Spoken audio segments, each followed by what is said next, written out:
Let's jump into the next part here. I'll just go through this really quickly. A lot of you probably got this on an email from us. We had a lot of requests of how are we going to track this? And so I put together just a tool. It's pretty straightforward, and it should work for even some of the changes that may come that we find out. So I thought I'd run through it just really fast here. So if you've seen this, if you don't have this, we can send it to you, happy to. But on the very front sheet, this is the active report. Okay, so all you do is where you see the arrow there, you'd enter your company name, the origination date, and that's important, is when you got those funds. Remember, we just told that from David, and then the loan amount. And as you do that, it'll start populating the tool. So if you look down towards the bottom where it says goal expenditures, the second to last line.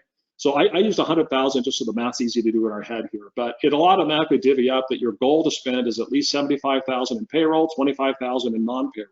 Of course, you can spend it all in payroll, and that's great. You just need to make sure for your forgiveness that you're spending at least 75% of that amount on the payroll itself.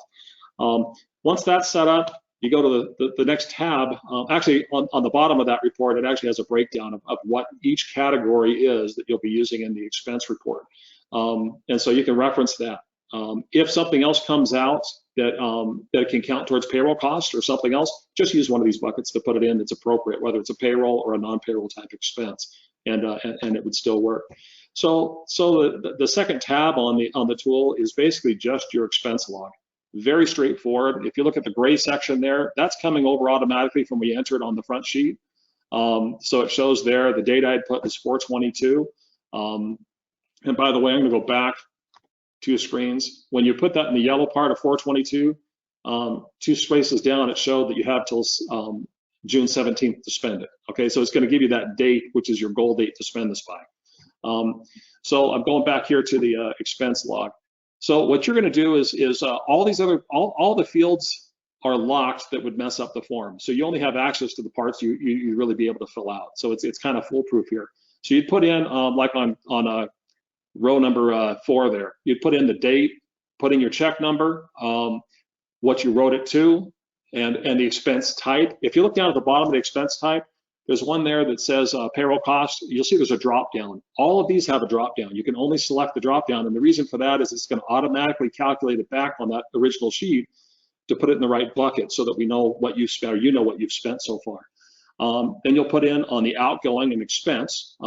If for some reason they change this, you can get a second loan and you want to use the same sheet, you could throw it on the inside. That would be for deposit, but anything you're spending is on the outside. And then put a detailed note. My example didn't have details here, but I put a detailed note because this is your proof of what you spent it on. I would also recommend that you keep a copy of those bills, invoices, or whatever they are.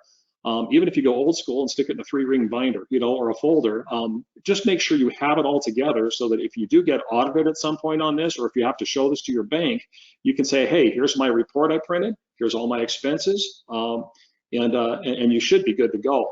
Now, if you notice, going back over to the second column there, B, where it says check number, I have check numbers there, but then I also have expected. You can use this to budget your money. And I would highly recommend to do that. So here, I just threw in a bunch of payroll costs and a few expenses I was expecting for this fictitious company here.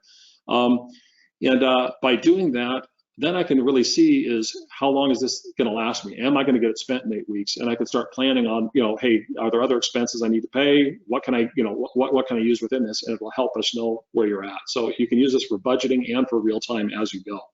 So as you update that, here's a picture of that first screen again. And again, the company I used was Bubba Gump's, just as an example here. But if you look at this, that took everything from this prior sheet. It automatically put it in the right buckets here. So the payroll cost, what's been spent so far or allocated for that with my budgeting, was $70,152.